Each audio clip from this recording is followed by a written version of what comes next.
Vale, sí.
Hola, buenas tardes. Hola, Buenas buenas tardes. tardes. Buenas ¿Cómo tardes. están? Buenas tardes.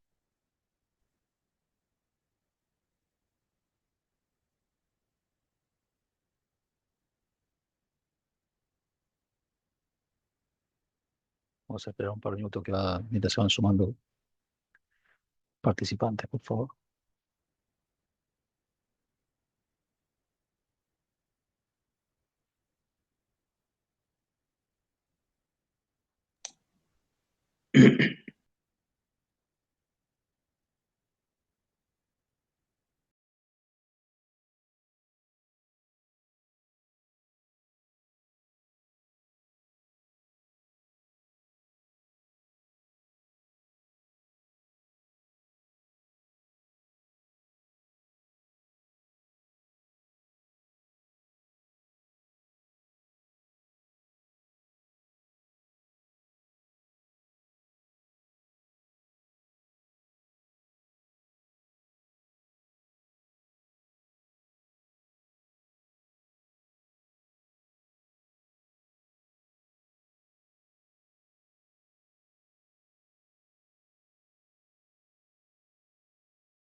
Eh,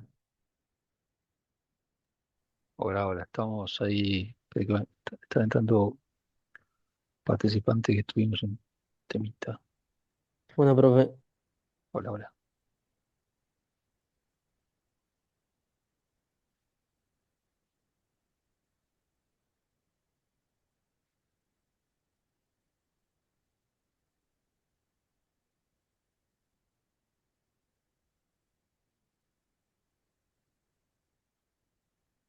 hola, buenas.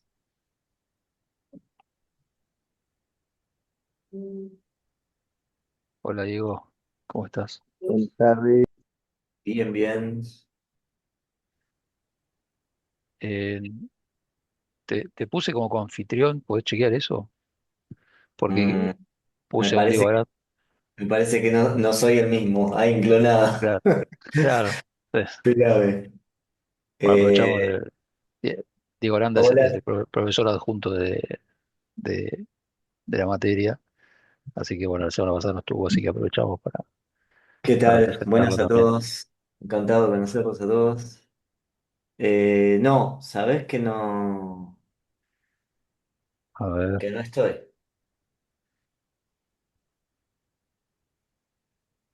a ver ahí.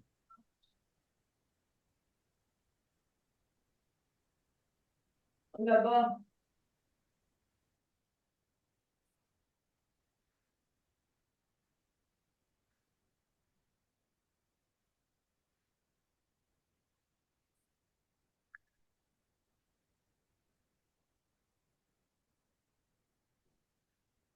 Bueno. eh,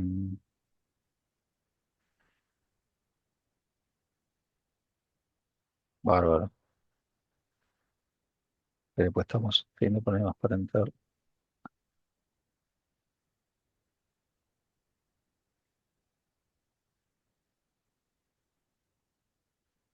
Bueno, listo, vamos empezando. Voy a sacar esto. Bueno, buenas tardes. Bienvenidas, bienvenidos a la clase de hoy. Vamos a hablar de procesos.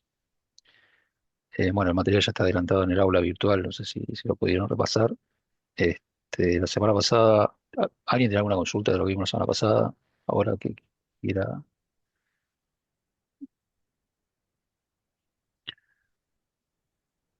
Bien, bueno, entonces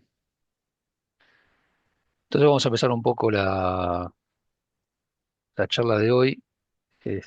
Tiene que ver con el tema, digamos, principal es procesos, tiene que ver con algo que la semana pasada mencionamos como en la introducción, como uno de los pilares del sistema operativo, que eran los procesos.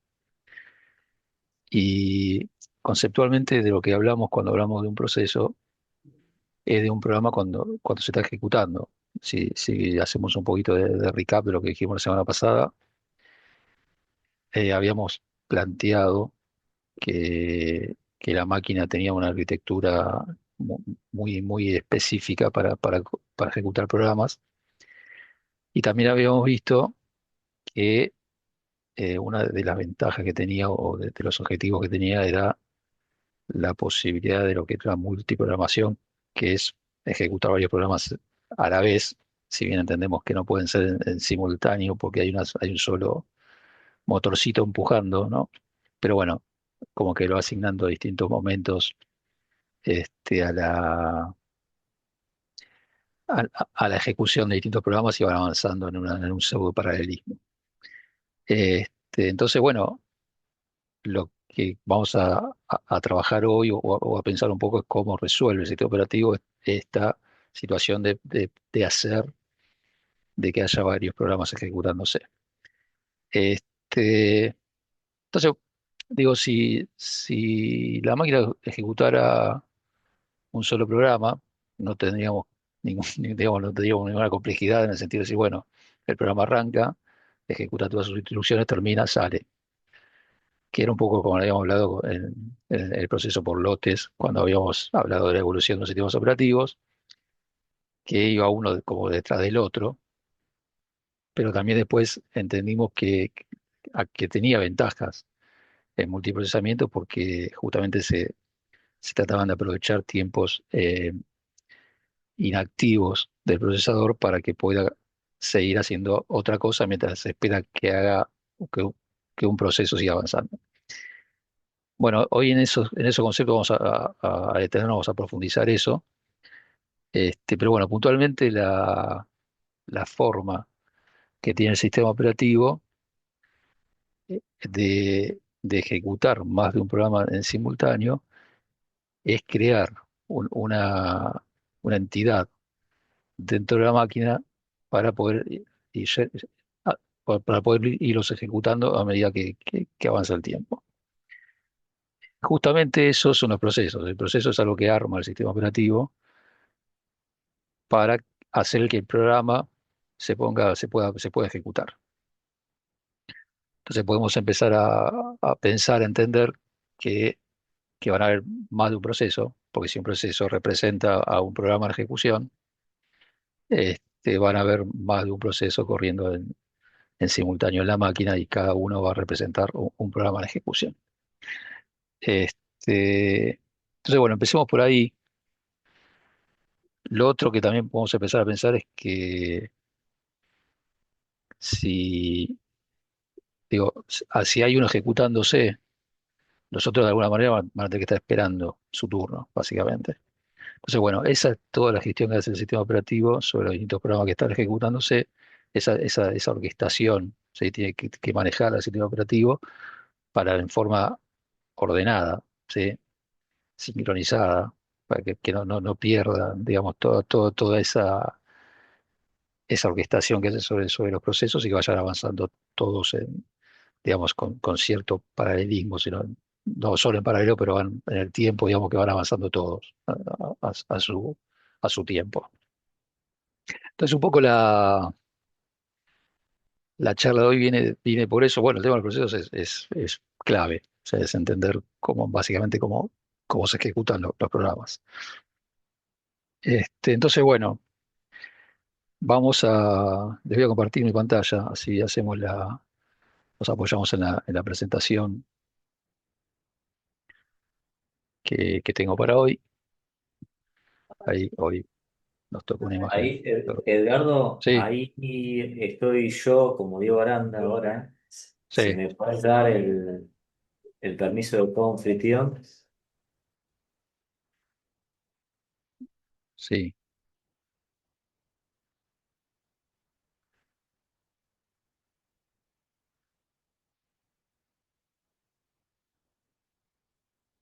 ahí estarías. Confírmame, por favor. A ver, sí, ahí estamos. Espectacular. Bueno, bueno, fíjate que deshabilité la sala de espera para no estar pendiente, así que bueno, ahora te dejo, listo, te dejo el control a vos. Claro, claro, por eso lo decía. Justamente, gracias.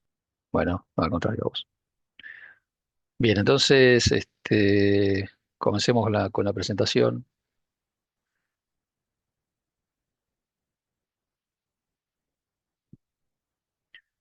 Este, a ver,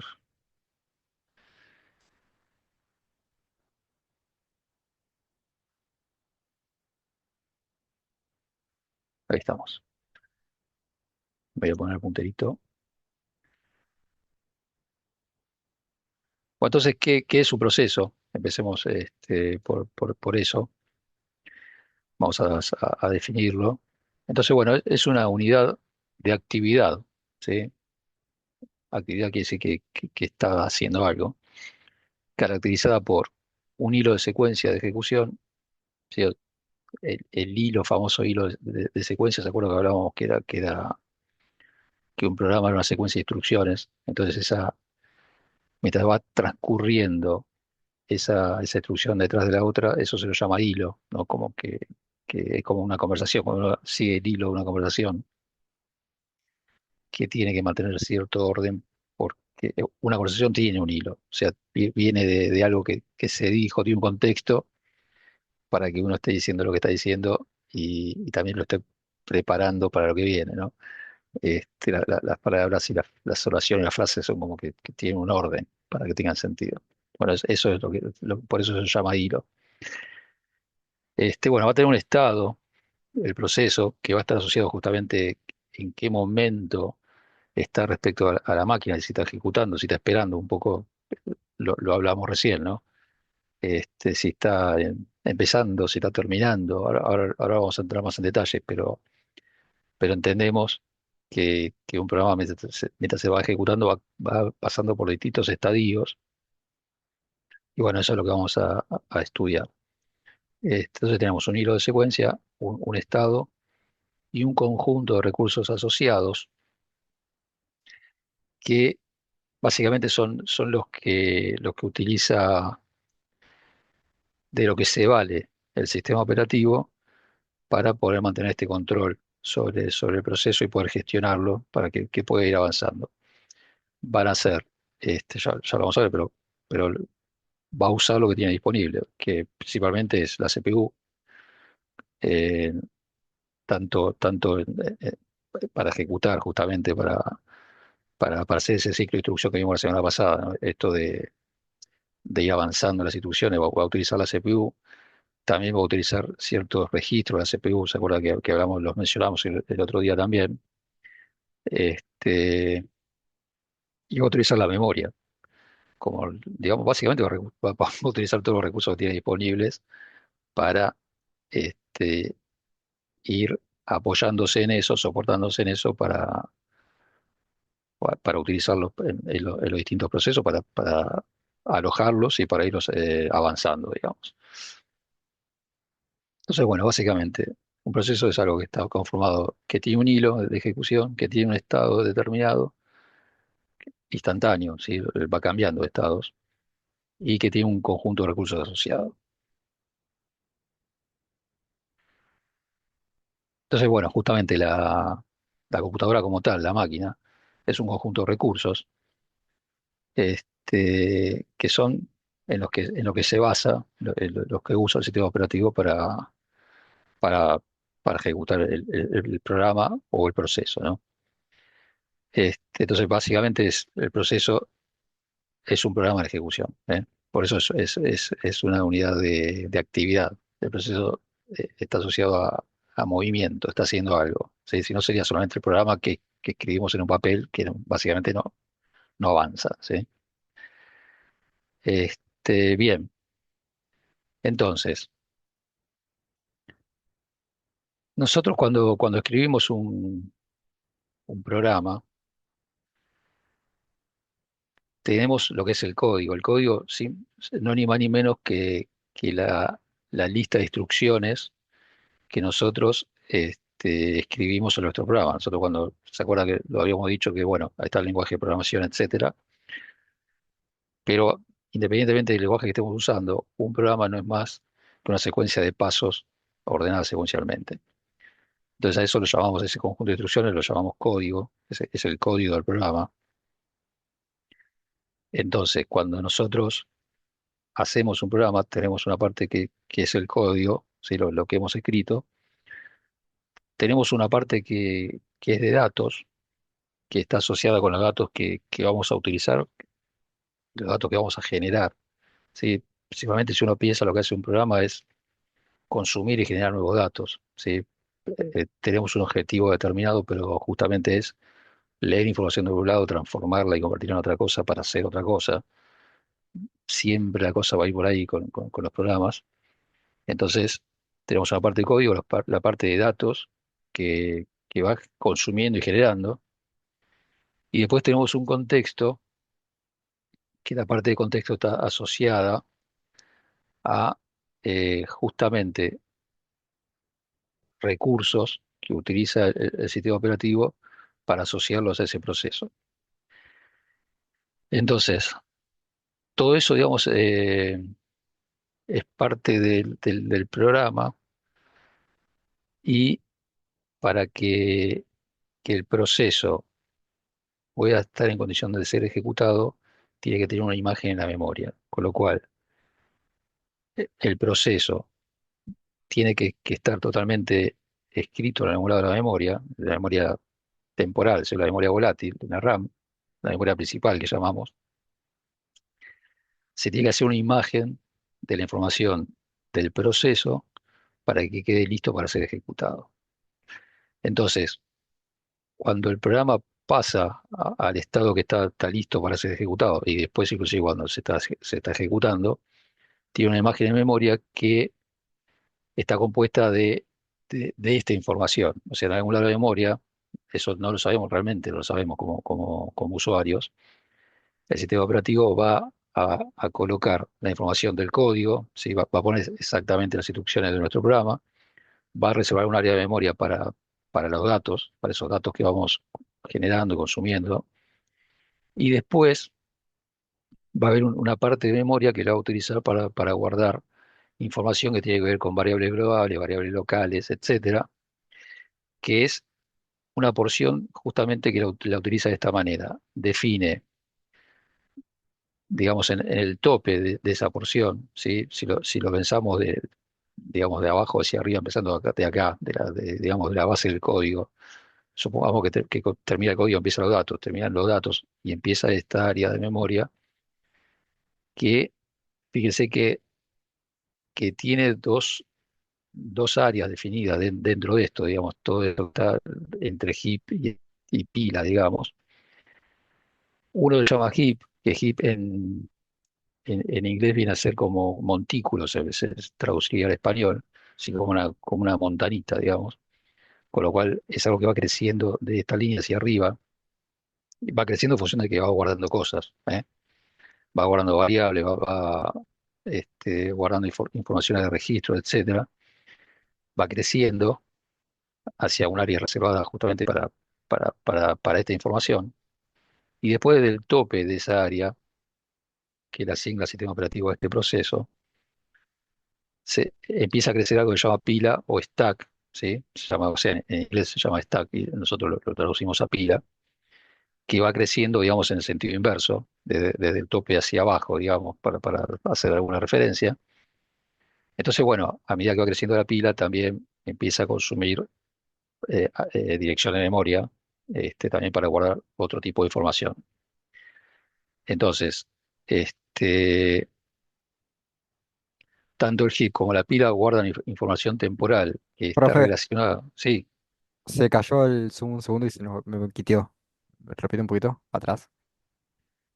Bueno, del heap y del stack, bueno, básicamente que es un área de memoria reservada para ese proceso, con lo cual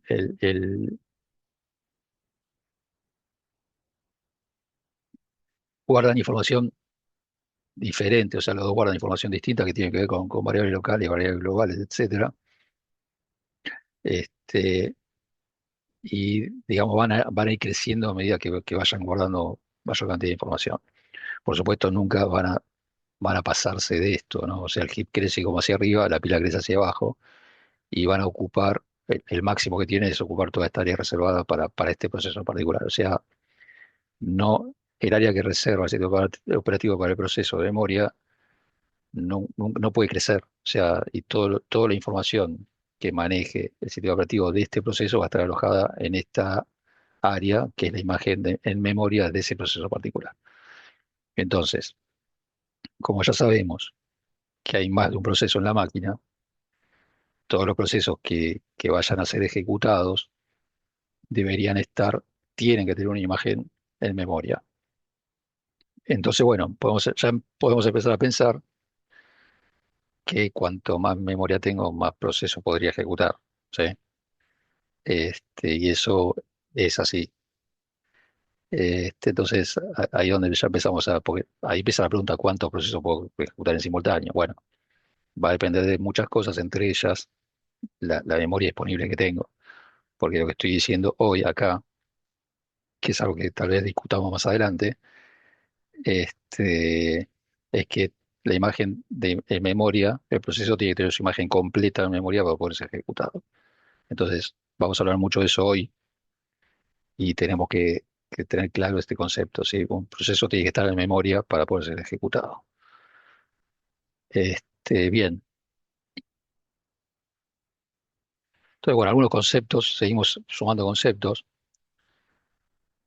Bueno, el estado, un poco ya se lo mencioné, en qué estado está el proceso, ¿no? son datos que el sistema operativo y el procesador utiliza para gestionar y ejecutar el proceso.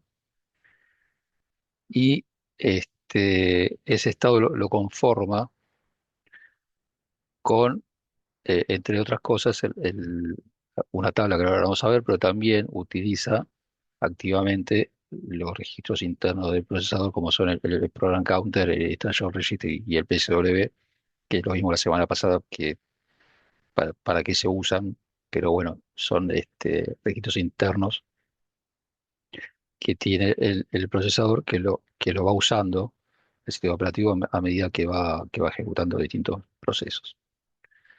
Después tenemos algo que es la tabla de procesos, que es simplemente eso, es una tabla que la guarda internamente el sistema operativo y la utiliza para eso. O sea, es una tabla donde tiene declarado por cada entrada, supóngase que con una tablita Excel, imagínensela, donde tenemos en cada fila una entrada de un proceso diferente.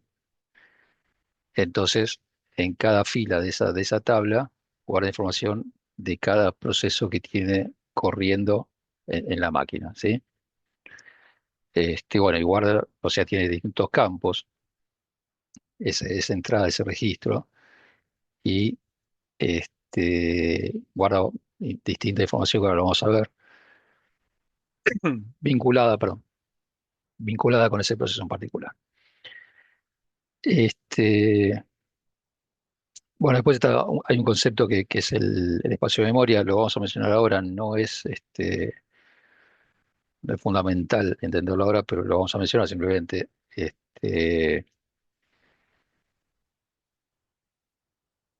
Que nosotros, y lo importante de acá del concepto, lo que hay que marcar acá es esto. Cuando nosotros escribimos un programa y lo ejecutamos en una máquina, decimos, bueno, el programa se va a convertir en un proceso para que se ejecute. No tenemos, inclusive siendo nosotros el programador, no tenemos control de en qué lugar de memoria va a poner el sistema operativo a mi proceso, ¿sí? ¿Dónde va a poner la imagen de la memoria? La imagen del proceso en memoria. Entonces, como yo no sé eso, como programador, lo que hago son referencias. Yo cuando te hacer un salto, por ejemplo, de una instrucción a otra dentro de mi programa, o llamar una rutina, lo que sea, voy a hacer esos saltos, lo voy a referenciar a un lugar del programa que voy a decir, bueno, quiero saltar a este lugar o quiero saltar voy a una marca, a una bandera, a una referencia, lo que sea, digo, yo que salto acá. Lo que no voy a saber es efectivamente en qué edición física de la memoria va a estar guardado, porque no lo sé realmente.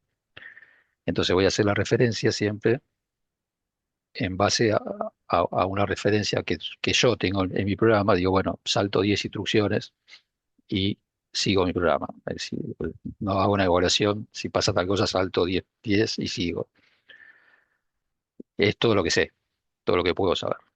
Entonces, el procesador y el sistema operativo, como sí saben dónde pusieron la imagen de mi proceso, son los que efectivamente conocen cuál es la edición física, dónde está a dónde estoy saltando realmente, mi programa está saltando. Entonces lo que hacen un trabajo entre los dos de resolver esos saltos que yo tengo en mi programa. O sea, yo dije, bueno, salto 10 para arriba, efectivamente el que resuelve a qué edición física está saltando es el sistema operativo en conjunto con el procesador. Entonces, bueno, un poquito conceptualmente hay que entender eso. Es algo que está administrando el sistema operativo y que nosotros sabemos, podemos controlar hasta cierto punto, digamos, lo que está pasando. Entonces, bueno, em, para hacer la gestión de los procesos, existe una tabla de procesos, entonces, que es la que almacena una entrada por cada proceso, y cada una de esas entradas tiene información que básicamente algunos de sus campos están expresados aquí, pero esta tabla tiene un nombre, ¿sí? Que se llama BSP o PCB, si lo ponemos en español o en inglés. Yo hago la tabla BSP, que es el bloque de control de procesos. Este, ese es el nombre de la tabla en sí, que es la que contiene información de los procesos. Y bueno, cada entrada tiene información, por ejemplo, del Process ID, que es el número de procesos efectivamente que tiene el proceso corriendo en esta máquina. Entonces, lo que estoy diciendo ahora es que los numera a los procesos del sistema operativo y cada uno tiene una referencia que es su propio Process ID, ¿eh? Que es un número. Entonces, si ustedes alguna vez listaron alguna tabla de procesos o ejecutaron un comando en Linux con un PS o PS-F o se fijan inclusive en el administrador de tareas de Windows, van a ver una serie de programas que están corriendo, que no son otra cosa que procesos, cada uno con su número, ¿no? Tiene un número identificatorio. Además, en esa tabla PCB o BCP, el sistema operativo guarda el estado del proceso, ¿sí? Dijimos, bueno, ¿qué estado está? ¿Está corriendo? ¿Está esperando? ¿Está entrando? ¿Está saliendo? ¿Sí? También se definen cosas como la prioridad del proceso. ¿Se acuerdan? La semana pasada dijimos que podía darse la situación que un programa sea prioritario o un proceso sea prioritario respecto a otros. Entonces, hay una bandera, hay un campo que indica qué prioridad tiene el proceso. Y después los datos de contexto que están asociados con justamente esos recursos que hablábamos antes, ¿no?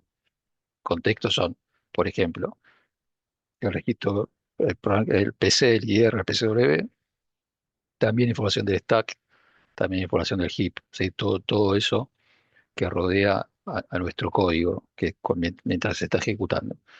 Información de todo eso lo guarda en una tablita el sistema operativo y puede hacer la gestión de los procesos a partir de ahí.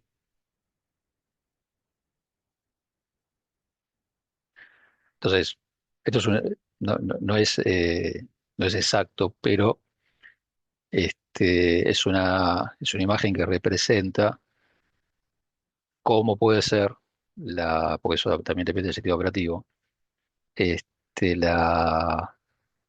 la forma en la que están definidos los campos dentro del registro que tiene el sistema operativo para cada proceso. Entonces, en cada entrada que está vinculada a un proceso, por ejemplo, puede tener información como el proceso ID, el proceso del padre, si este proceso fue arrancado por otro proceso, el usuario que lo arrancó, el estado, banderas, sí, flags, son banderas en español que indican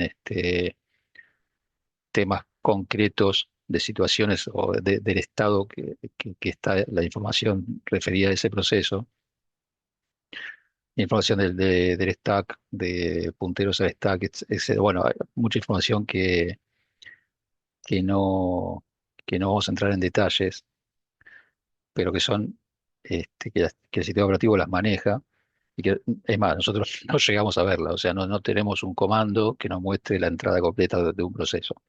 Podemos componer algunos comandos que nos pueden dar alguna información, pero esto nosotros no es visible para nosotros.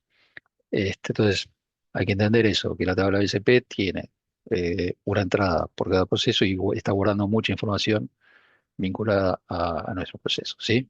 Bien, entonces ahora vamos a hacer foco puntualmente en esto, en el estado que puede tener un proceso. Entonces, para eso no solamente vamos a hablar de los estados cuáles pueden ser, sino también vamos a plantear lo que se llama modelo de estados. Este, los invito a que pensemos en lo siguiente, o sea, un proceso en principio puede cambiar de estados, entonces lo que se hace es una especie de mapa de estados para ver cómo pueden ir cambiando entre sí. Entonces, el primer modelo que se plantea es este que se llama de dos estados. Y acá lo que estamos planteando es efectivamente que pueden haber dos estados posibles como mínimo de un proceso. Un proceso se puede estar ejecutando o no ejecutando, ¿eh? Con lo cual, imaginemos que el proceso, cuando empieza, cuando entra la máquina, no se está ejecutando, en algún momento va a empezar a ser ejecutado y en algún momento puede volver al estado de no ejecución y puede volver a estar ejecutado y así sucesivamente hasta que salga. Es lo primero, digamos, que, que nos imaginamos, ¿no? Es decir,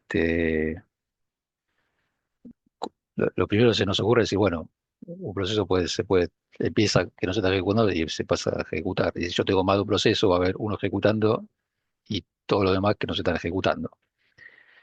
Este, entonces, cuando el proceso entra a la máquina, entra a una cola de procesos que están listos para ser ejecutados.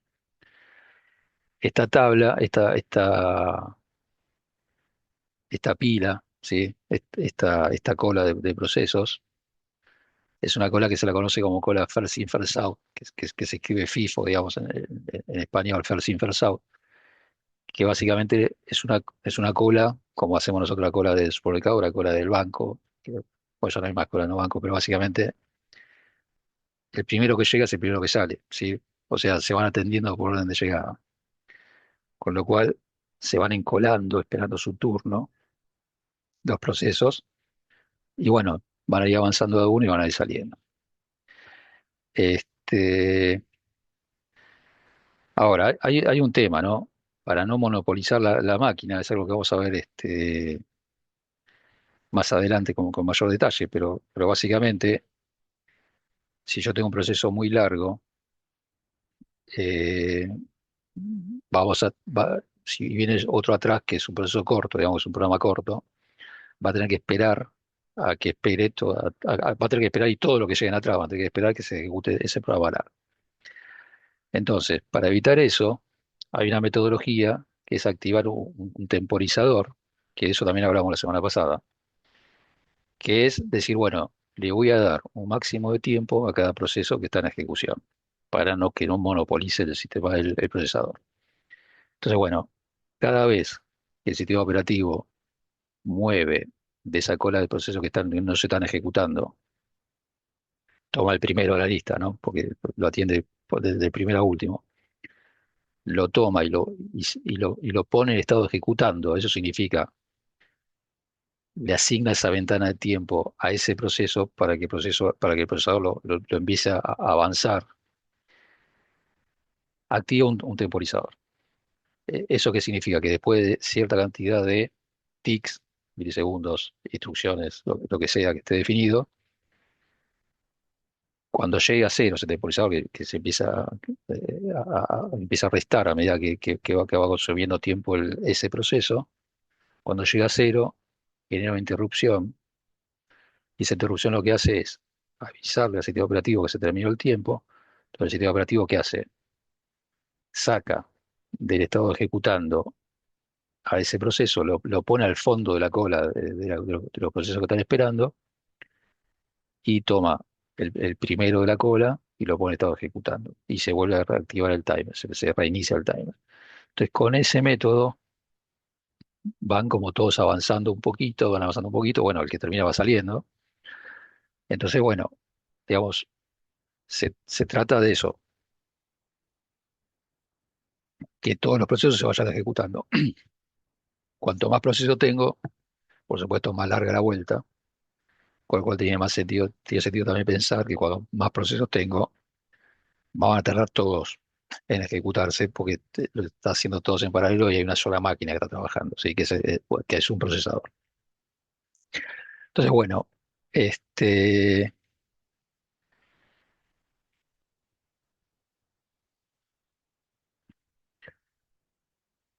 entonces, este es el modelo de dos estados. Ahora, este modelo tiene un problema, ¿no? Si bien yo voy a esperar a que el timer se agote para cambiarlo de estado al proceso, ¿sí? Ahora estamos viendo que el proceso tiene dos estados posibles. Puede ocurrir que durante ese tiempo que tiene asignado para ejecutar, el programa necesite hacer un pedido a un dispositivo de otra salida. Con lo cual, si eso ocurriera, eh, el sistema operativo toma el control de ese pedido de dispositivo de entrada-salida, le pide al dispositivo de entrada, supongo que es una lectura de disco lo que tiene que hacer. Entonces, ¿qué pasa? El sistema operativo habla con el controlador de disco, le dice, bueno, el programa que está corriendo necesita este dato. Y listo, el controlador toma el control, el controlador sigue su vida, va a buscar, va a hablar con el disco, va a buscar el dato, lo trae de vuelta. Bueno, mientras que ocurre todo eso, el proceso se queda esperando. Entonces, ahí tenemos un tema de tiempo ocioso del procesador. Este, porque el sistema operativo no es que lo saca a que estaba ejecutando, porque si lo saca se detiene ese proceso. Entonces, se genera la situación, este modelo de dos estados de tiempo ocioso cuando el proceso que se está ejecutando hace una llamada a un dispositivo de entrada-salida. Y bueno, entonces con esto yo me estoy dando pie a un modelo que es mejorado respecto a eso, que justamente lo que ataca o lo que resuelve es este tiempo muerto que tiene el procesador. Recuerden, siempre se busca que el procesador esté activo, ejecutando instrucciones permanentemente, ¿sí? El sistema operativo tiene que ser lo suficientemente este, inteligente, digamos, para mantenerlo siempre trabajando al procesador. Entonces, bueno, el modelo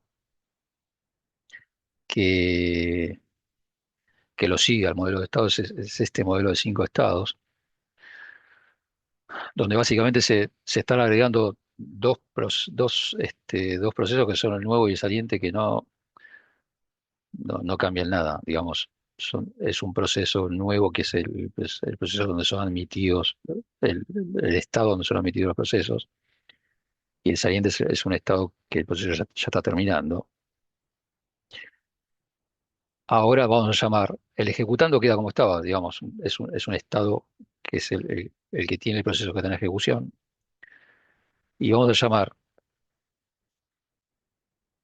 a la cola esta que antes decíamos de procesos que no se están ejecutando, la cola va a ser la misma, pero ahora vamos a llamarla que es la cola de procesos listos, ¿sí? Listos para ser ejecutados. Entonces acá vamos a tener la cola también first in, first out, lo primero que entra, primero que sale, y estamos poniendo más detalle, un poco lo que nombrábamos antes, ¿no? Del estado listo, el proceso cuando es activado, cuando pasa a ser ejecutado, hay una activación, hay una acción, entre comillas, de activación de ese proceso que pasa al estado ejecutando. Si, si está ejecutando instrucciones y se agota el timer, ¿sí? Cuando se termina el temporizador, vuelve a la cola de listo, dijimos, y vuelve abajo de todo la cola, pero se agrega este bucle, se agrega un nuevo estado que se llama bloqueado, que justamente lo que hace es también una cola, pero van a empezar a ir a parar acá los procesos que estén esperando por un evento de salida. Entonces, este estado es muy importante porque también es un área de memoria interna del sistema operativo, donde se podría ver como una cola. Digamos, básicamente, en la entrada BCP que corresponde a ese proceso, el estado que va a tener ese proceso va a ser bloqueado. ¿Y cuáles son los estados, los procesos que van a tener estado bloqueado? Bueno, los que están esperando un evento de entrada-salida. Entonces, eh, acá se van a empezar a juntar procesos, digamos, que no están en situación, no están listos para ser ejecutados, ¿sí? Entonces, cuando el proceso hace un llamado de entrada-salida, se lo pasa a estado bloqueado y se toma el próximo proceso, el primer proceso de la cola de listos y se lo pone en estado ejecutando. ¿Qué ocurre con estos que están bloqueados? Cuando termina ese evento por el cual pidió, ¿sí? Cuando el sistema operativo es interrumpido por el controlador de entrada-salida avisando que ya tiene el dato que le pidió para ese proceso, el sistema operativo lo desbloquea a ese proceso y lo pone debajo de todo en la cola de listos. Entonces, con esto, lo que hacemos, lo que hace el sistema operativo es asegurarse que siempre el proceso va a estar ejecutando alguna instrucción. No va a quedarse con esos tiempos muertos esperando por un dispositivo de entrada-salida. Este, puede ocurrir eh, que, que pasemos de eh, de algún estado, o sea, que pase, por ejemplo, a saliente desde listo bloqueado un proceso. O sea, puede- hay líneas que no están dibujadas acá, pero bueno, son excepciones, ¿no? Son cosas particulares. Por ejemplo, el proceso que esté listo y quizá que termine. Esto puede ocurrir, también puede desbloqueado a saliente, puede pasar. Este, por ejemplo, si terminó el padre, o sea, en las máquinas con sistemas operativos, puede ocurrir que un proceso o un programa, o un proceso cuando está ejecutando como parte de esa ejecución, cree un nuevo proceso o abra un nuevo programa. Entonces eso es, ese proceso que abrió el otro es el padre y el otro es el hijo. Bueno, cuando termina el padre, terminan todos los hijos que abrió. Entonces, puede ocurrir que uno de estos que esté listo o bloqueado sea un hijo y el padre terminó y simplemente de listo y bloqueado terminaron, se van a saliente, ¿sí? Esa es una posibilidad. Pero bueno, son situaciones particulares. Em, bueno, notas, a ver, esto no lo leí, recién pedido creación. Bueno, cuando, cuando se crea un proceso, ¿sí? Cuando uno le dice, bueno, run al programa, se tiene que crear el proceso, bueno, con lo cual se da de alta al proceso, se agrega una línea en la BCP o en la PCB y se le asigna un Process ID. Y cuando el proceso se encuentra en ese estado nuevo, el programa permanece en el almacenamiento secundario. Esto es importante, o sea, cuando se lo da de alta al proceso, cuando está acá el proceso, todavía no está cargado su imagen en memoria principal. Entonces, para que esté listo, el sistema operativo tiene que haber cargado una imagen, tiene que haber armado la imagen del proceso en la memoria principal. Bien, ¿preguntas con esto? ¿Estamos bien con esto? O sea, fíjese que esto es como un diagrama de flujo, pero en realidad los programas no se mueven. Lo que va pasando es que van cambiando de estado, ¿sí?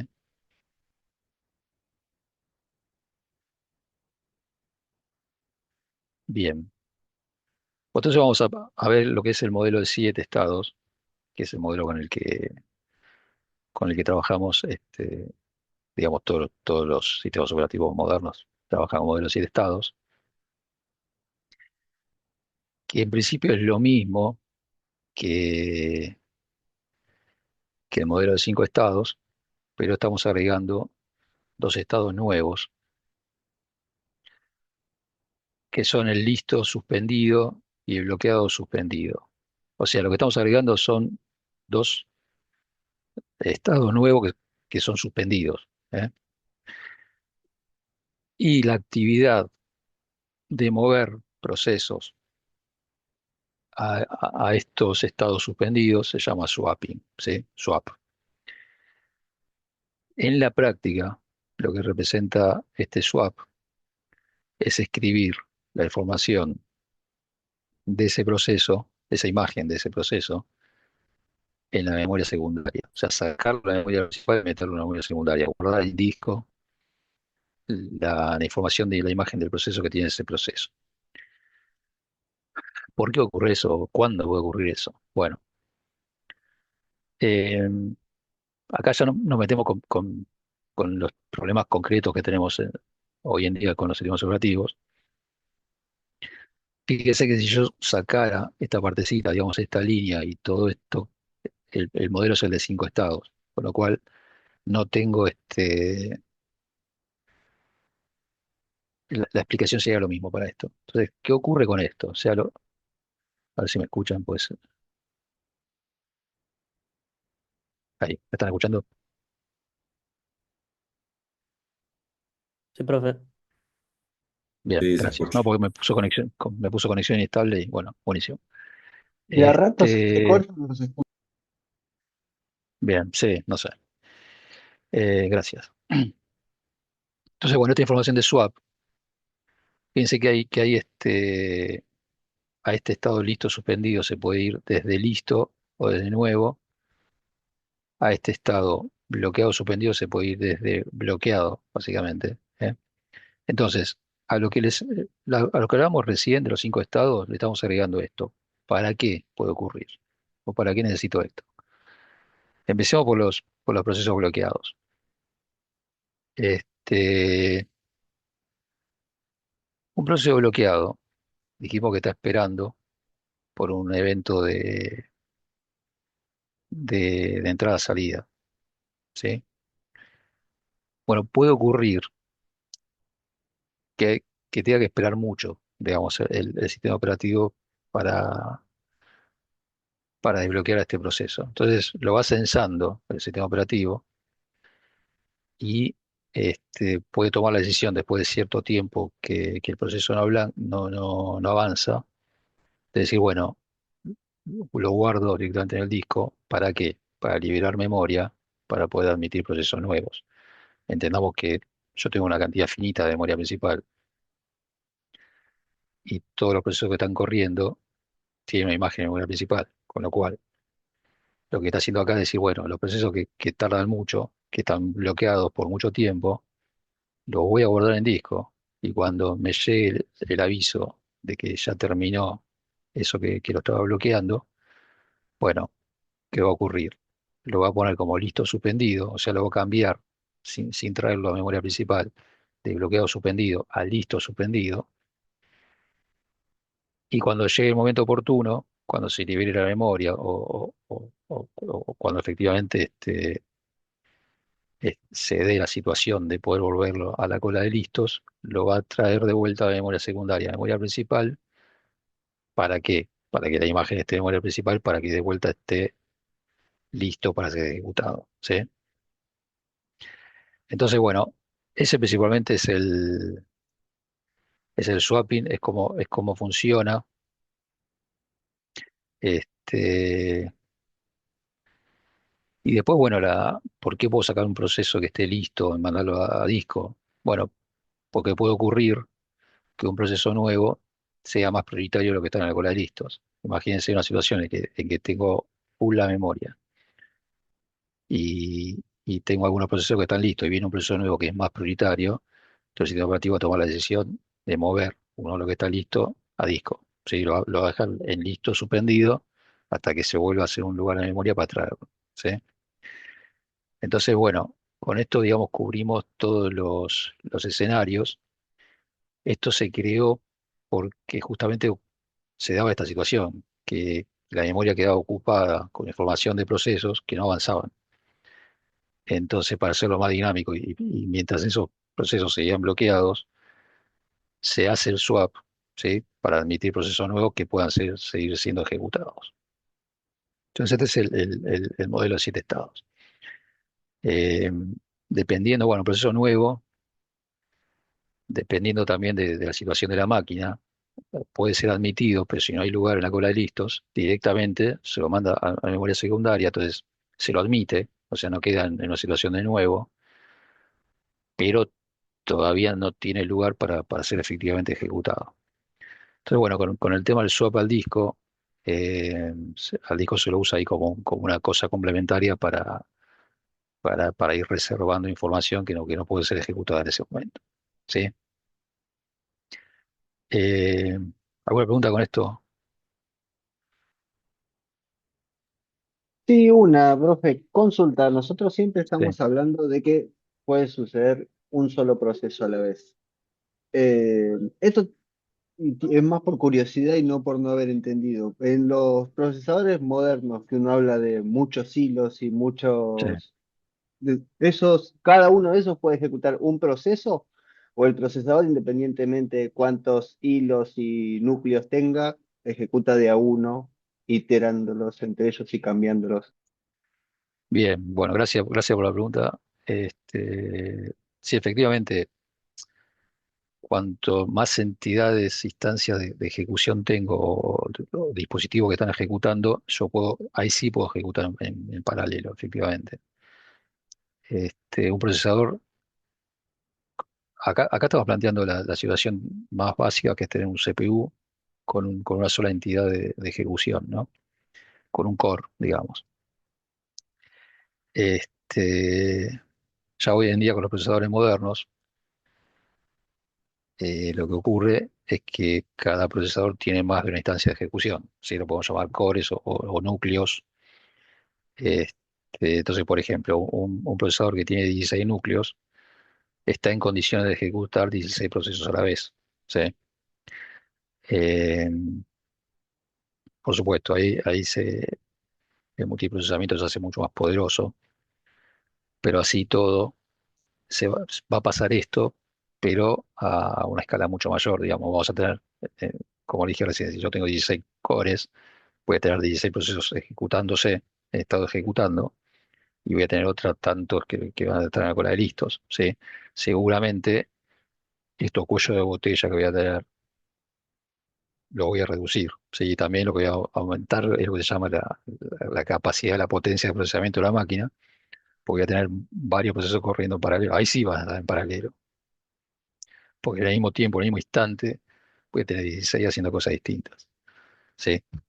Que es un poquito lo que me preguntaba, básicamente. O sea, pero el modelo es este. Independientemente de eso, cada núcleo también va a estar, va a tener un timer y también el sistema operativo le va a estar moviendo procesos que va a estar ejecutando cada núcleo. Es como tener 16 máquinas, digamos, cumpliendo con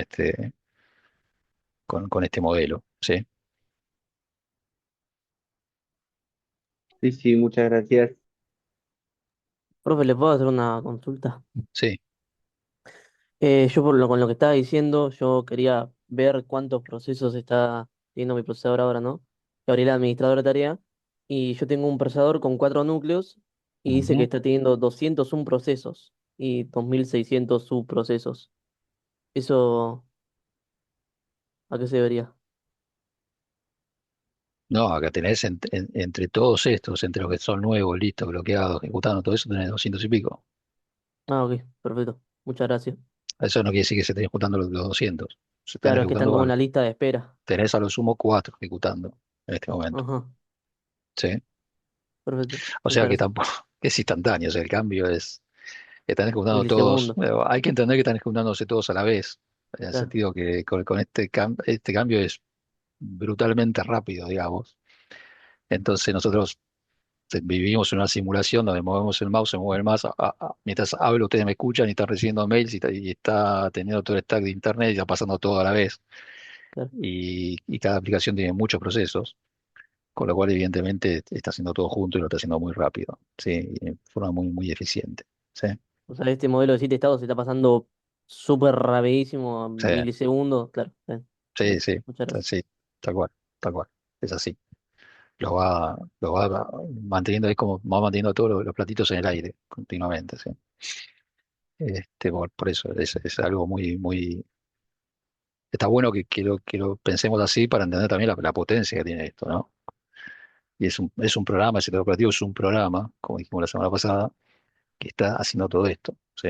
Y muchísimas cosas más que la vamos a ir viendo durante todo el cuatrimestre. Profesor, una Bien, consulta. ¿Este sí. modelo se da siempre o solamente cuando la memoria RAM se llena y no puede recibir más peticiones?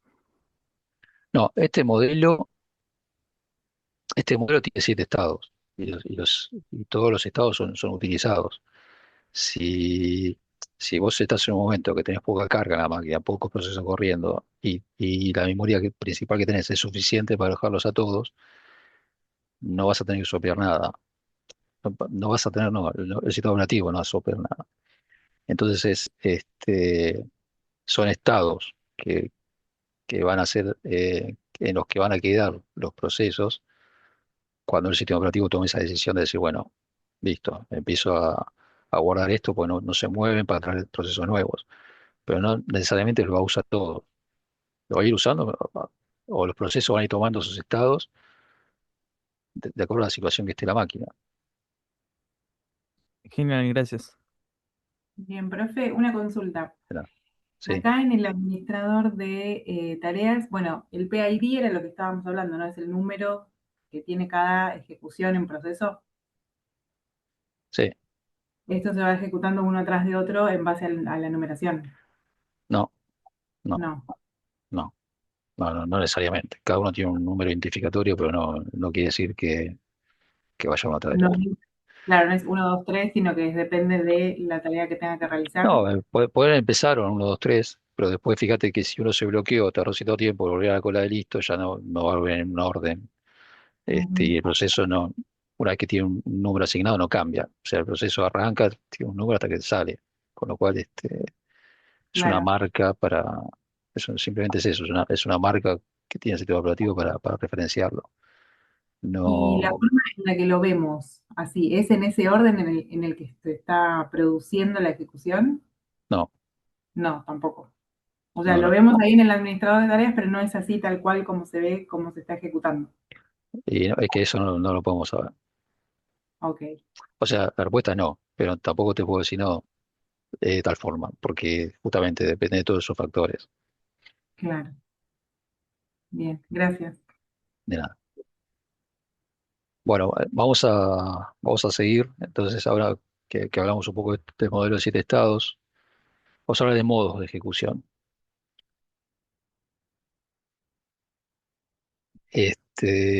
Vamos además de, del estado que puede tener el proceso, el proceso puede estar en un modo de ejecución determinado. Este,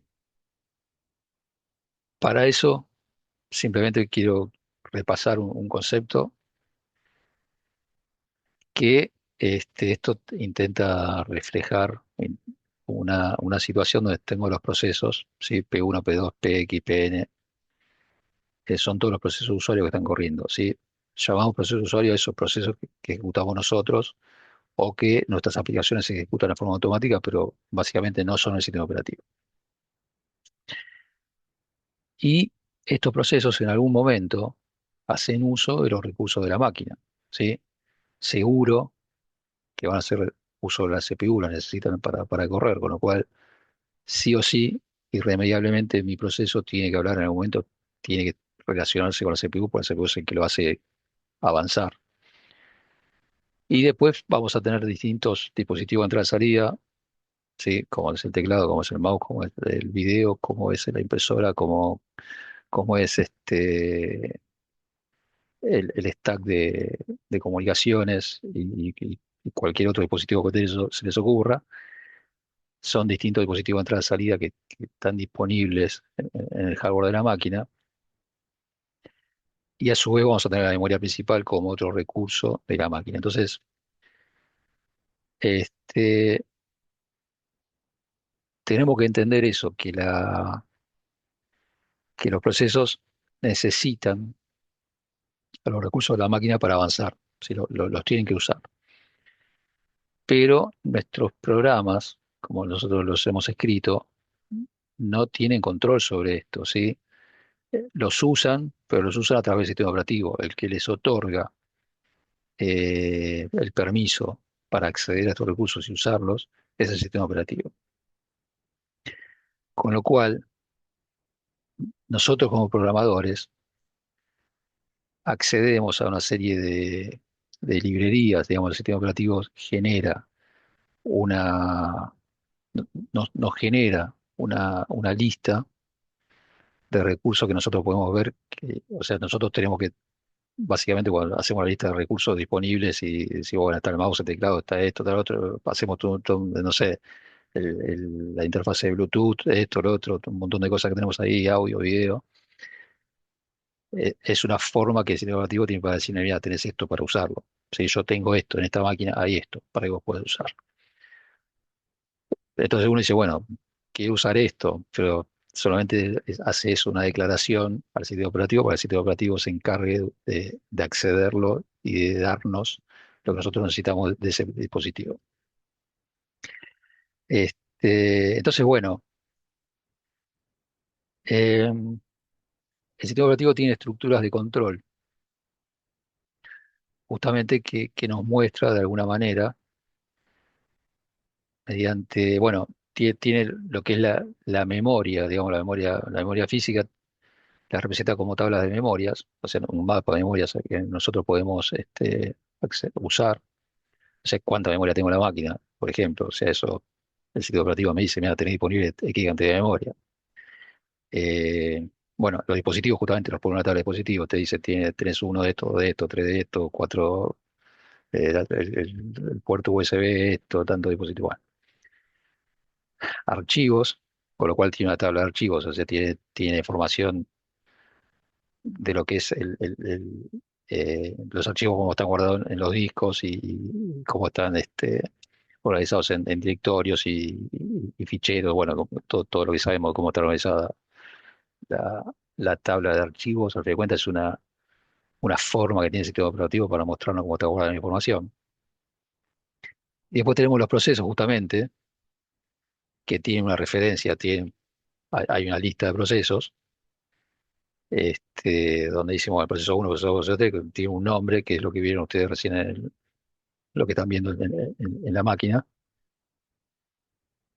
Y detrás de eso, sabemos que hay una imagen de proceso por cada proceso en memoria a la que nosotros ya no tenemos acceso. Básicamente sabemos que está ahí, pero es algo que hizo el sistema operativo, a lo que nosotros como usuarios no tenemos acceso, ¿sí? Entonces, bueno, básicamente esta es una forma, una representación que hace el sistema operativo de la máquina en sí, ¿sí? A través de sus estructuras de control. Entonces, bueno, ¿cuáles son los modos de ejecución que tenemos? Básicamente, tenemos dos modos de ejecución. Los dos modos son de modo usuario y modo núcleo o kernel. Sí, vamos a hablar mucho de esto, si está en modo usuario, está en modo kernel, la máquina. El modo usuario es efectivamente el modo en el que son ejecutados los programas de usuario. El programa de usuario corre en el modo usuario, ¿eh? Y el modo usuario está creado para proteger al sistema. Las referencias de memoria son relativas, ¿eh? Como dije antes, acá dice BR, que ya sé de Base Register, pero no viene al caso. Las referencias de memoria son relativas, como le dije antes, esos saltos se dan a lugares del programa. Yo no sé efectivamente en qué lugar físico de la memoria están. Y los programas de usuario, cuando están ejecutándose en modo usuario, solo pueden realizar syscall. Los syscall son las llamadas a sistemas. O sea, syscall viene de eso, ¿no? De llamar system calls.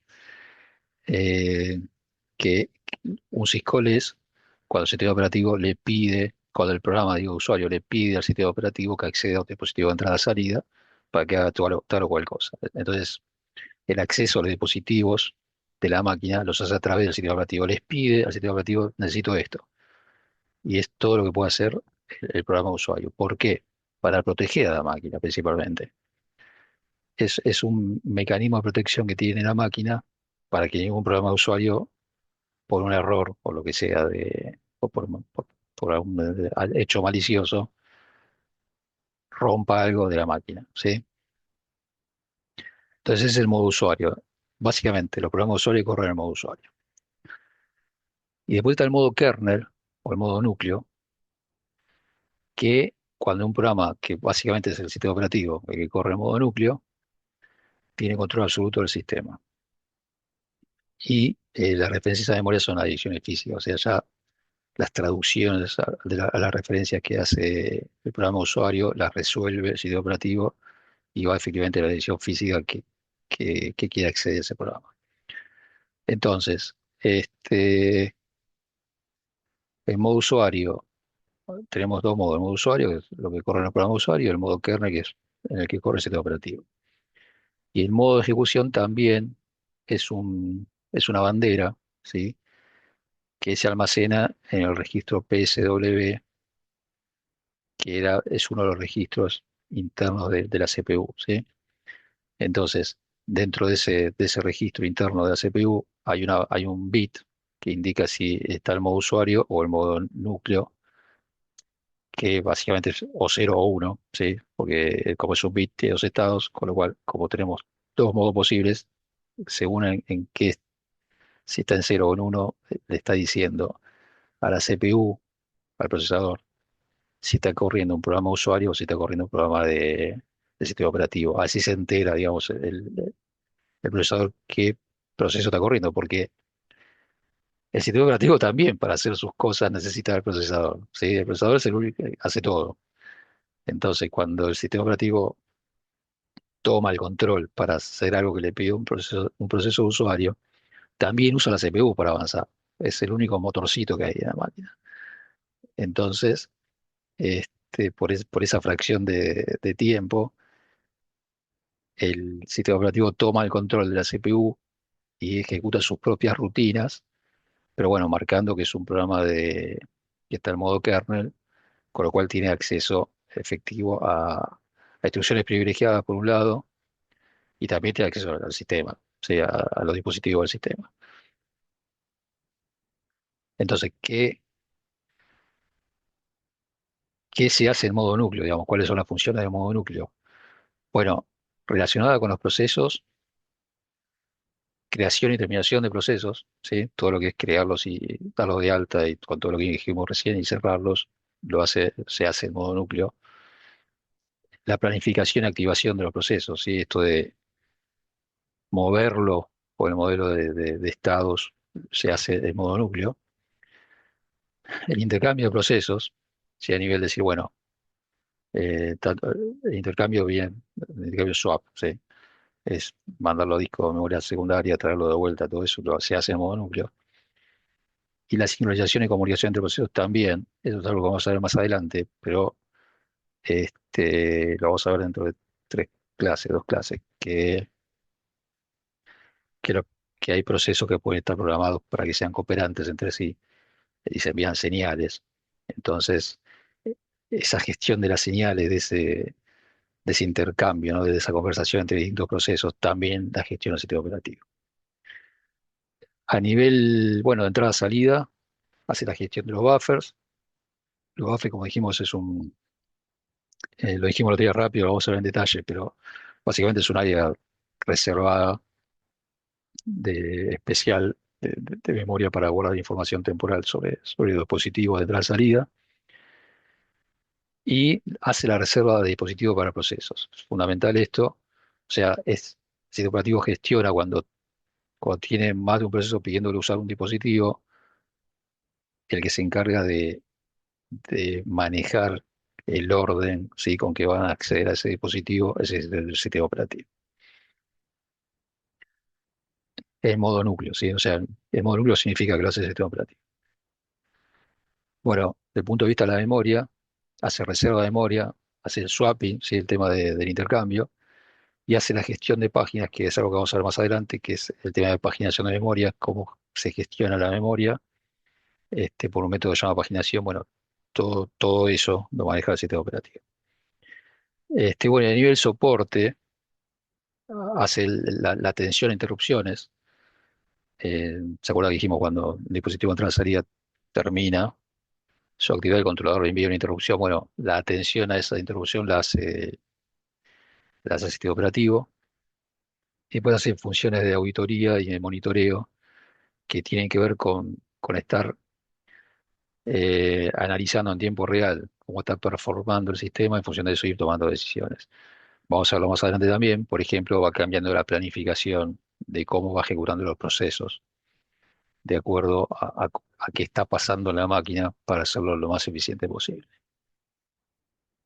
Entonces, bueno, todo esto son actividades que hace el sistema operativo en modo núcleo y va usando también ventanitas del procesador para ir haciendo todas estas cosas, ¿eh? Entonces, ¿cómo se da? O sea, dijimos que que hay dos modos de ejecución, ¿no? Modo usuario y modo kernel.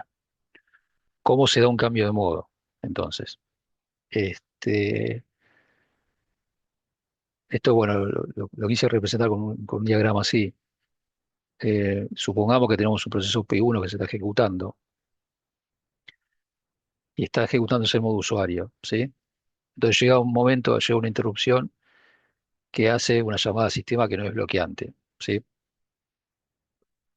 Abro un poco el paraguas, abro la cancha. Digo, hay llamadas al sistema que son bloqueantes, que son las que, ¿qué quiere decir una llamada bloqueante? Que se tiene que comunicar el sistema operativo con el controlador de dispositivos para pedirle algo a un dispositivo de salida y ella dice, bueno, mientras espero, voy a bloquear a este dispositivo, a este proceso, ¿sí? Entonces, eso es un SQL bloqueante. Pero hay llamados al sistema que no son bloqueantes. Por ejemplo, eh, traerse un Process ID, digamos, que el programa le quiere preguntar al sistema operativo cuál es su propio Process ID. Entonces, eso es su información con la que cuenta el sistema operativo. Si el sistema operativo lo sabe, no tiene que salir a un dispositivo de salida a preguntar. Entonces, en ese caso, para responder esa consulta que hace el proceso que se está ejecutando y le está preguntando algo al sistema operativo, lo que pasa a continuación es que el sistema operativo ejecuta su propia rutina de atención de ese pedido del proceso entonces en ese momento hay un cambio de modo. Veníamos en el modo usuario y ante ese syscall del proceso, la máquina cambia a modo kernel, el sistema operativo toma el control y ejecuta la rutina. Cuando termina la llamada, cuando resuelve, cuando termina la rutina del syscall del proceso, la máquina vuelve al modo usuario y el proceso 1 se continúa ejecutando, ¿sí? O sea, en este caso particular, inclusive, el proceso 1 no dejó de estar ejecutando, ¿sí? O sea, lo que pasó fue que por, por, por ese tiempito que utilizó el sistema operativo para resolver la rutina, se fue a modo kernel, resolvió, volvió al proceso 1 y el proceso 1 siguió ejecutando, ¿sí?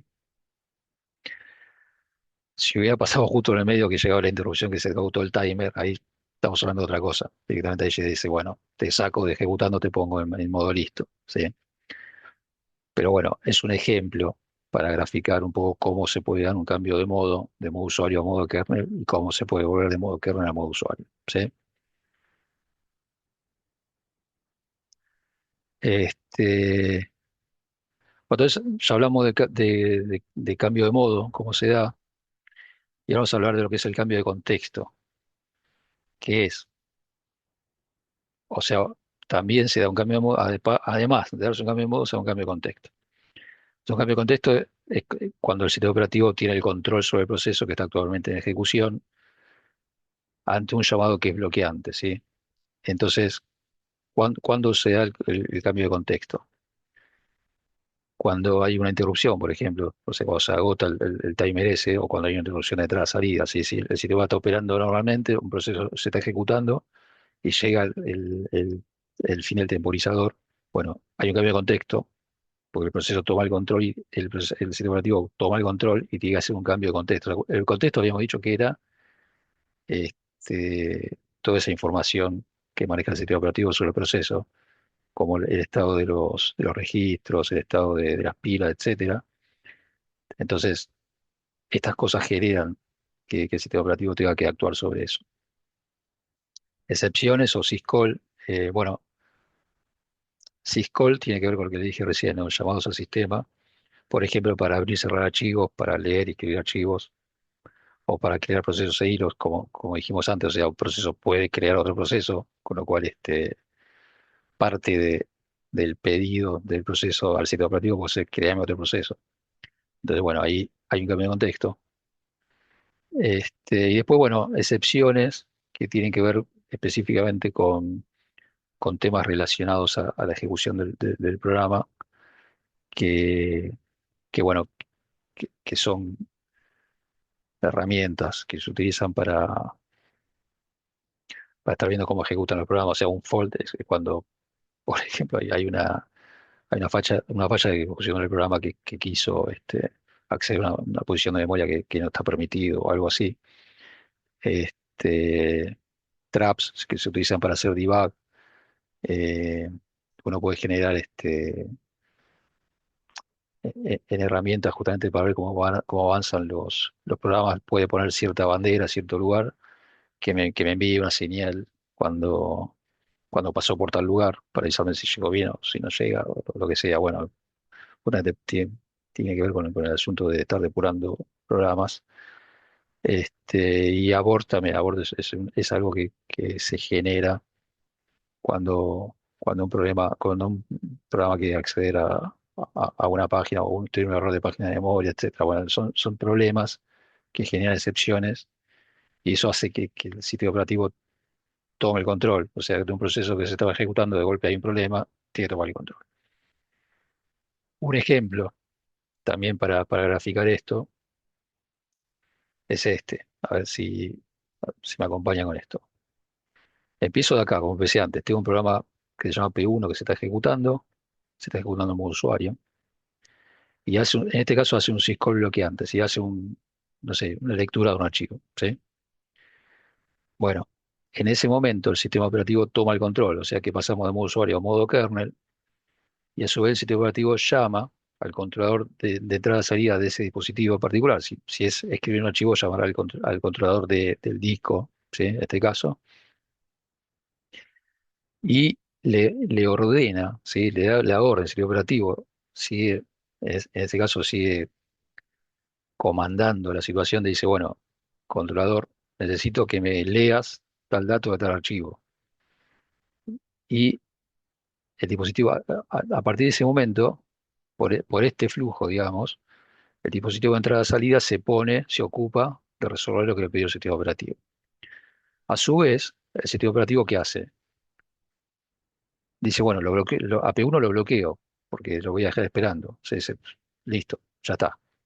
Entonces, a P1 lo cambia, sigue el modo kernel, porque el que sigue con el control de las situaciones es la máquina, es el sistema operativo.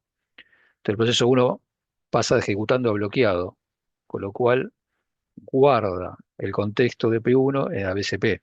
O sea, en la línea de la tabla BCP que le corresponde a P1, guarda la información de contexto que la vinculada con el proceso uno que tiene la máquina en ese momento, ¿sí?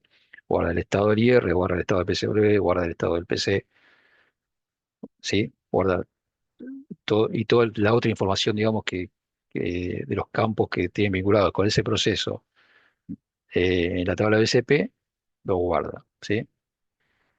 Entonces, supongamos que el próximo proceso que está en la tabla de listos para ser ejecutado es el proceso 2.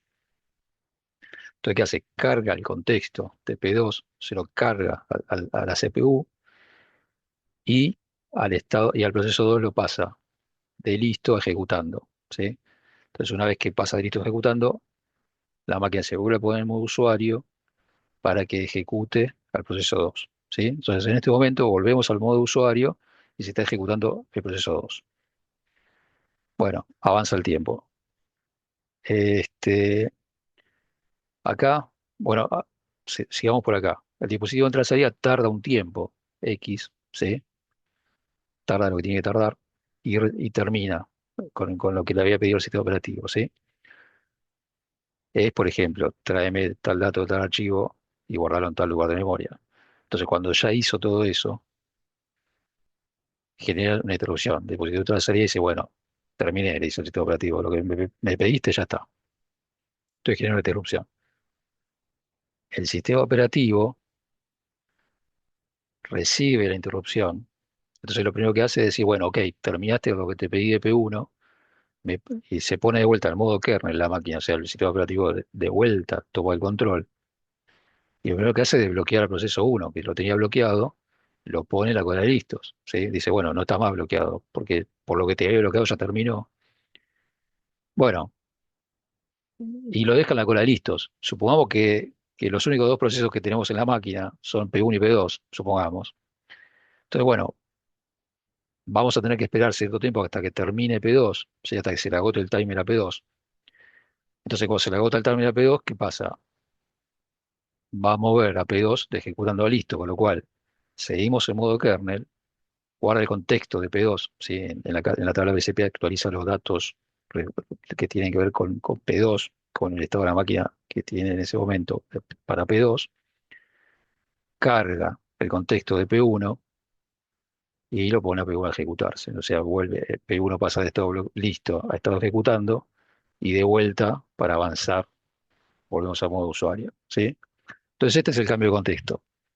Es un cambio de modo que a su vez incluye el cambio de los datos de contexto de los procesos. Este es un ejemplo, ¿sí? No es que siempre pasa así, pero es para graficar un poco una de las dinámicas que pueden darse, donde donde el sistema operativo está manejando, va cambiando de estado de los procesos y va guardando la información de contexto y la va cargando, sí, y lo va cambiando de estados, ¿sí? Es un ejemplo sencillo, pero para graficar un poco cuál es la dinámica que hay atrás de esto. Entonces hay cambio de modo y también hay cambio de contexto, ¿eh? Porque pasó esto, pues se llamó a un dispositivo de otra salida. ¿Sí? Bueno, este, bien. Y ahora vamos a hablar de los modos de ejecución del sistema operativo. Hablamos de modo de ejecución respecto a los programas, ¿no? Que hay modo usuario y modo kernel. Pero ahora vamos a hablar de cómo puede trabajar el sistema operativo, digamos. ¿Eh? Dentro, cuando estamos en modo kernel, cuáles son las distintas formas en las que puede trabajar el sistema operativo. Entonces tenemos básicamente, volvamos al principio, el sistema operativo es un programa también, con lo cual tiene su forma de ejecutarse, de ser ejecutado. Entonces tenemos tres formas que el sistema operativo puede ser ejecutado, y esto tiene que ver con la estrategia por la que fue diseñado el sistema operativo. Un núcleo sin procesos, sí puede ser que sea un núcleo sin procesos, ahora vamos a ver cada uno de ellos. Puede ser un núcleo que esté trabajando en procesos de usuarios, o puede estar basado directamente en procesos. Entonces, vamos a ver cada uno de ellos por separado. El núcleo sin procesos, el sistema operativo se ejecuta por fuera de todo proceso de usuario, ¿sí? Este, co- Básicamente el concepto de proceso se aplica solamente al proceso de usuario. Este, es un poco lo que les contaba el otro día, cómo trabajaba el monitor, digamos. Eh, digamos, el sistema operativo se maneja por separado de los procesos de usuario. Tiene su propia pila, su región de memoria, ¿sí? Tiene un área reservada para él y está parte de los procesos de usuario. O sea, tenemos una parte que es el sistema operativo, con todo asociado a él, y después otra parte para el proceso de usuario. Entonces, bueno, el concepto proceso, entonces se aplica únicamente a los programas de usuario en este caso. Es un núcleo sin procesos. El sistema operativo es una única pieza de software que se ejecuta por fuera de todo proceso, ¿sí?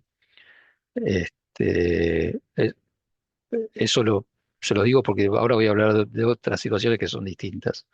Pero bueno, tenemos los procesos de usuario por un lado, el sistema operativo por otro, ¿sí? O sea, ubicado físicamente en otro lado inclusive.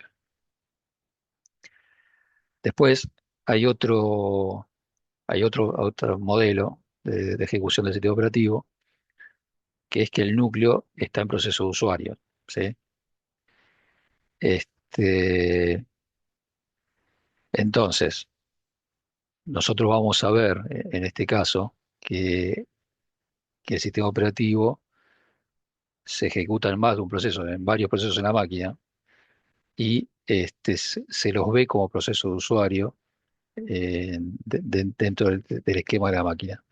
Entonces, el sistema operativo es un conjunto de rutinas que el usuario invoca para realizar diferentes funciones, ¿sí? O sea, yo tengo distintas instancias del sistema operativo y hay una que está controlando un dispositivo, otra. Las funciones, digamos, que tiene el sistema operativo están como separadas en distintos procesos. Entonces, las ejecuciones, perdón, las ejecuciones de estas rutinas ocurren dentro del entorno de proceso de usuario y no se realiza un cambio de contexto, sería acá, acá dice un cambio de proceso completo. No se realiza un cambio de contexto completo, o sea, dependiendo de cómo tenemos este, pedacitos de software del sistema operativo corriendo algunos procesos de usuario, con esto me evito, en algunos casos, hacer cambio de contexto, ¿sí? Con todo el costo que tiene en performance hacer un cambio de contexto. Son formas, sí, insisto. Siempre se busca hacer el doble cambio de contexto. Esto lo voy a cambiar, no está bien escrito esto. Pero bueno, acá debería decir cambio de contexto. Y, y bueno, pues el otro es basado en procesos directamente, que el sistema operativo es una colección de procesos independientes. Y bueno, la mayor ventaja que tiene este modelo es que se puede paralelizar la ejecución de los procesos tanto de usuario como de sistema. Y acá volvemos un poquito a lo que planteaban antes con los procesos que tienen más de un núcleo. Digo, bueno, estratégicamente, si yo tengo sistemas operativos modernos, máquinas modernas, tengo más de una instancia corriendo en paralelo, con lo cual yo puedo hacer procesos que corren rutinas del sistema operativo, correr en algunos núcleos siempre, los dejo ahí fijo corriendo y reservo los otros núcleos para procesos de usuario. Entonces, esto me da la potencia de que tengo los procesos del sistema operativo continuamente corriendo y atendiendo los problemas los requerimientos que tiene los procesos de usuario.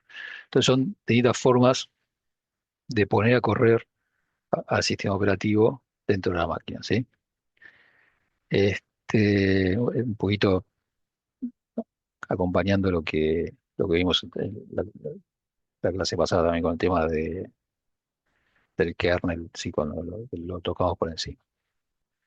Bien, esto es lo que tiene que ver con el contenido de la charla de hoy. No sé si hay alguna pregunta puntual que no haya quedado resuelta en el chat. Seguramente habrá estado bastante activo.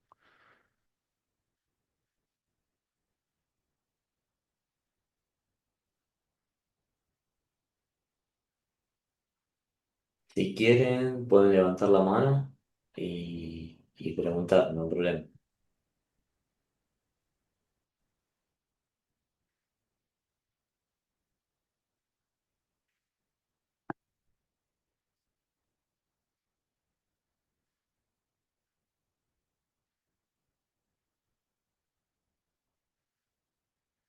Bueno, vamos a Vaya a levantar la mano Alejandro. Alejandro. Adelante, Hola, Alejandro. profe, buenas noches. ¿Se Hola, me escucha? buenas noches. Sí, sí. Mi duda por ahí, lo que quería preguntar, que no sé si tiene algo que ver igual, pero quería preguntar si qué ventaja o si le ofrece alguna ventaja a esto el usar dos RAM, o sea, el dual channel. Velocidad. Velocidad. Todo eso de paralelizar, lo que te suma es performance. Porque te vas a encontrar cuando uno empieza a agrandar la escala, te empieza a aparecer distintos cuellos de botella. Entonces, vos decís, bueno, me voy a poner el procesador súper rápido, competitivo, que tiene un montón de core, qué sé yo, y la memoria RAM es la misma, o el disco rígido mecánico, y toda la velocidad que vos te dedicaste, invertiste para poner mejor procesador, no la estás capitalizando porque tenés todo el entorno que lo acompaña. Entonces viene un poco por ahí la cosa. Perfecto, gracias. De nada. Eh, Ian, a ver, te vi, no sé si estaba primero. Bueno, Sí, tenía una consulta. ¿Esto de los sí. modos suceden en simultáneo con distintas partes del sistema operativo o es algo que va alternando, tipo núcleo sin proceso, proceso de usuario basado en procesos? Los modos son dos modos de ejecución diferentes, digamos, modo usuario y modo kernel, y es un modo de ejecución particular que tiene la máquina de acuerdo al momento en el que está. Si, si el que se está ejecutando es un proceso que, que o es una rutina que tiene que ver con las actividades que hace el sistema operativo, se va a estar ejecutando en modo kernel, porque si no está activado el flag de que estás en modo kernel del sistema operativo, el procesador va a restringirte a hacer ciertas funciones. Entonces, el único que puede activar el modo kernel es el sistema operativo. Entonces, es un modo de ejecución como privilegiado, digamos, se llama así, Claro, ¿no? claro. Eso había entendido. Lo que yo no entendía es los modos de ejecución de sistema operativo que habíamos visto, No, los eso, últimos bien, tres. bien, perdón. ¿Pasan en Eso, simultáneo o no, es no, depende? eso es uno solo. Eso depende del sistema operativo, de la versión del sistema operativo. O sea, hoy en día es el tercer modo, digamos, que vimos es el que hay, básicamente. Pero digamos, esto podríamos haberlo planteado como una evolución histórica o como, lo- digamos, no va a cambiar el modo de ejecución. Lo que sí puede decir, bueno, yo me hago un sistema operativo chiquito para controlar algo, tal vez use el primer modo y no el tercero, que es mucho más sofisticado, más complicado de diseñar, ¿sí? Pero no, básicamente un sistema operativo funciona de alguna de estas formas. ¿Eh? Perfecto, perfecto. Me aclaró la duda completamente. Bárbaro, buenísimo. Juliana, estás con la mano levantada. ¿Qué tal? Buenas noches. Buenas noches. Mi pregunta es, ¿qué información se guarda exactamente cuando el sistema operativo guarda el contexto de P1? O sea, ¿se guarda solo la memoria o también los registros del procesador? Los registros cruzados. Se guarda, Ah, efectivamente, se guarda, pensémoslo así. sí, Vamos a cerrar un poquito toda la idea de lo que vimos la semana pasada también. ¿Se acuerdan que dijimos eh, estos registros, el IR y el PC, apuntaban a la próxima instrucción que se iba a ejecutar? Uno guardaba efectivamente la instrucción y el otro apuntaba a la próxima. O sea que son dos registros que combinados son los que hacen que avance el programa, ¿sí? claro, Entonces, esos están apuntando específicamente al lugar de memoria que es el que el sistema operativo le dijo para que ejecute ese programa.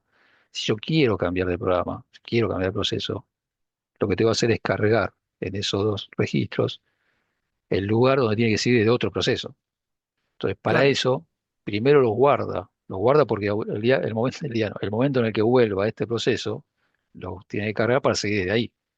Te llegó hasta acá, listo, lo saco al proceso uno. Bueno, entonces la información donde estoy, del contexto donde está el proceso uno lo guarda la BCP. Trae el de otro, con lo cual la CPU le está diciendo, bueno, ahora anda acá, y a partir de ahí la CPU empieza a caminar con el contexto del nuevo. Cuando se determinó el tiempo ese, guarda el contexto ese, trae otro contexto, con lo cual salta a otro lado y sigue ejecutando instrucciones de otro proceso y así va cambiando. claro. Eh, Sería un poquito, eso sería más o menos la foto completa. Guarda el IRPC y guarda también el PSW, que es donde están las banderas, donde está diciendo cómo va por ejemplo, si justo la última instrucción fue el resultado de una cuenta que dio cero, por ejemplo, se va a poner en uno el flag de cero. Entonces eso lo tiene que guardar, porque cuando haga la próxima instrucción tiene que encontrarse la máquina como estaba el proceso, para seguir avanzando. La idea Claro. es esa, es devolver la máquina, mostrarle al proceso la máquina tal cual estaba en el momento que lo sacaron de ejecución. ¿Sí? Ah, muy bien, Y muchas gracias. de nada.